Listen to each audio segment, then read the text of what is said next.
Hey guys, hope y'all are doing well today. We're going to look at something a little bit new, really. New all the way around, too. And I'm going to give you my thoughts on it. And the more I dug into this, the more it's going to make me put this on the back burner. Okay. And we'll go through it and you'll understand why at the end of this. So, if you're new here, please like, share, subscribe, do all that good stuff. Down in the link below is the Amazon link. I really appreciate those of you that have used the Amazon link.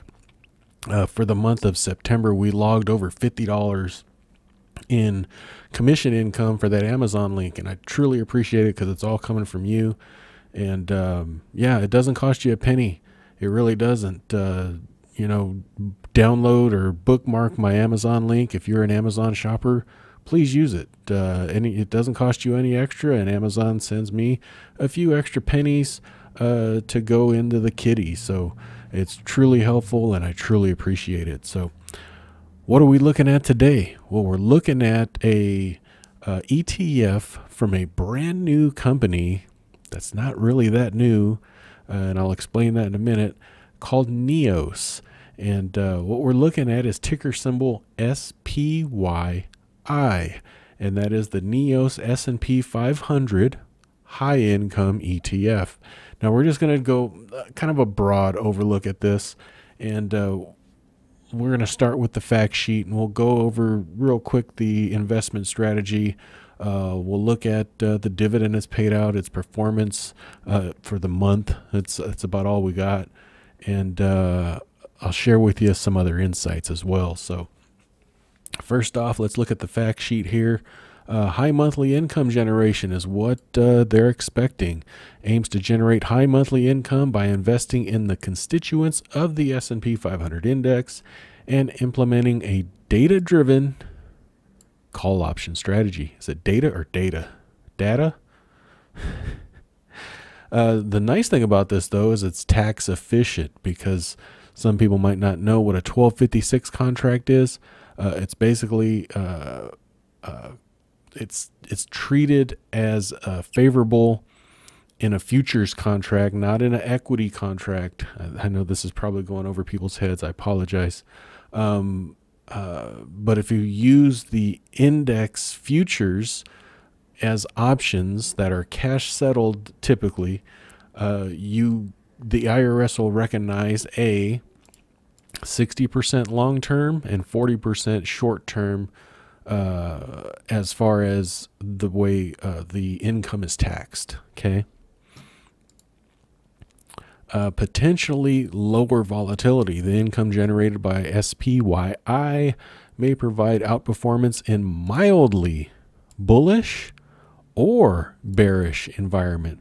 Mildly. So one thing that covered call strategies or funds don't like is extreme volatility. So we don't like big movements, right? We like either a very sideways, we really like a sideways movement, either up or down, preferably up. And professional options management. Leverage the deep expertise and research of NEOS, combining decades of experience managing option-based ETFs. And there's no information here because this is all old. So let's take a look real quick and try to get a understanding. Oh, real quick. Expense ratio. This is an actively managed ETF, so it's 0.68%. They do distribute dividends monthly, and currently it's yielding about 12%. They did one dividend back on September 21st for 48.5 cents. And if you divide that, let's do that real quick. Divide that by the prior close, so 0.485 divided by 47.60 equals 1. You times that by 100, that'll get you your 1.01%. Times that by 12, because there's 12 months to a year. So current yield is 12.22%. So principal investment strategies of the fund. So it's like we said, actively managed ETF. They will invest in a portfolio of stocks that make up the S&P 500 index. I don't know whether they're going to own every single share. From what I see, it's true they will. But they have leeway to maybe leave one out or two or something like that.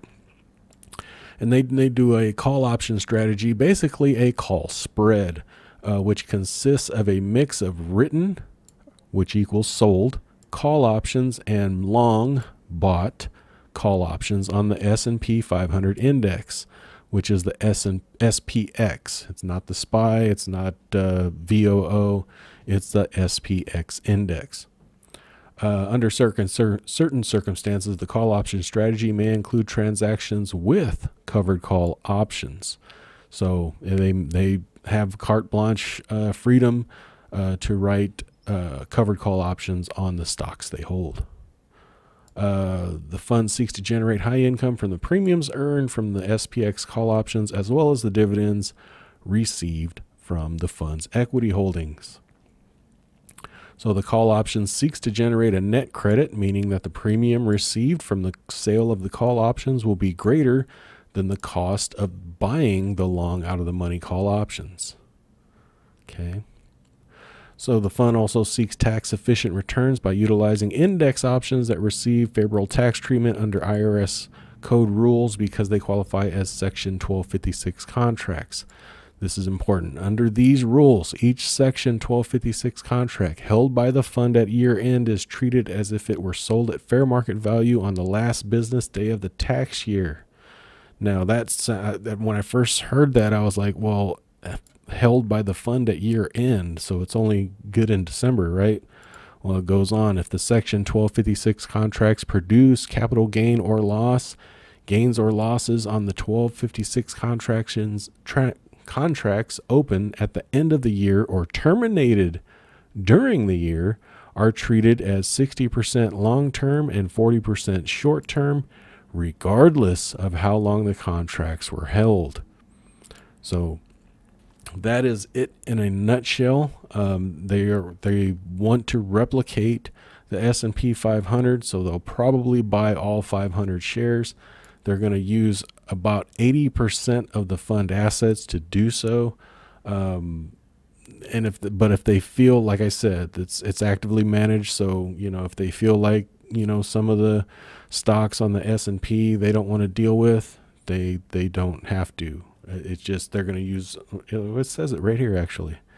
Will generally use a replication strategy to invest in the S&P 500, meaning the fund will generally invest in all of the components in the same approximate proportions as the S&P 500. However, the fund may use a representative sampling, meaning it may invest in a sample of the securities in the S&P 500 whose risk, return, and other characteristics closely resemble the risk, return, and other characteristics of the S&P 500 as a whole.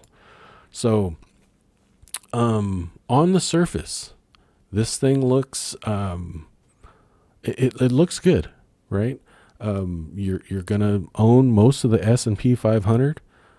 For the most part, you're going to capture upside. You're going to get high income. So, what's the deal? Why did I say I was going to put it on the back burner? And I'll tell you why. When I was reading this, I went down here, and these names sounded familiar to me. And then I also looked up NEOS, and it was a brand new company that just opened in 2022. So I was like, okay, where did these people come from? Because these names sounded familiar. Well, if we look at it, and we go to here, guess what Troy Cates, Garrett Paolella, right? Garrett and Troy on NEOS. What is this fund? This is Harvest Volatility Management. So this is a different company. And what fund is this? Nationwide NASDAQ 100 Risk Management ETF, NEOS. Now we all know NEOS. A lot of people have stories about NEOS. Some way, somehow, they screwed up in the management of NEOS, because it shouldn't have performed the way it performed. Okay. And that is the risk of being actively managed. So they run NEOS. They also run SPYI. So, just for that simple fact and knowing how NEOS performed, I would, even though I actually like SPYI in a nutshell, right? I also liked NEOS in a nutshell, and that didn't work out too well. So what I would do is put this on the back burner and watch it. That's what I would do personally. SPYI, 12% yield, exposed to S&P 500 with some options, but actively managed by people that also actively managed NEOS. So NEOS could be argued that it's a little bit more of a complicated option strategy, but still, I would probably put it on the back burner personally and keep an eye on it. So if we look at SPYI month to date, or a 1 month performance, because that's about all it's been out, you'll see trading at $45.95 per share currently, down for the month 6.5%. And we'll see, if we look at it against the S&P 500, the S&P 500 for the month is down 6.18. So it's down more than the SPY, but it did give you a big dividend payment during that month as well. So that is SPYI. Let me know your thoughts down below. Use that Amazon link if you would. I'm going to be coming out with a couple more new ones in the weeks coming. Stick around, like, share, subscribe, do all that good stuff.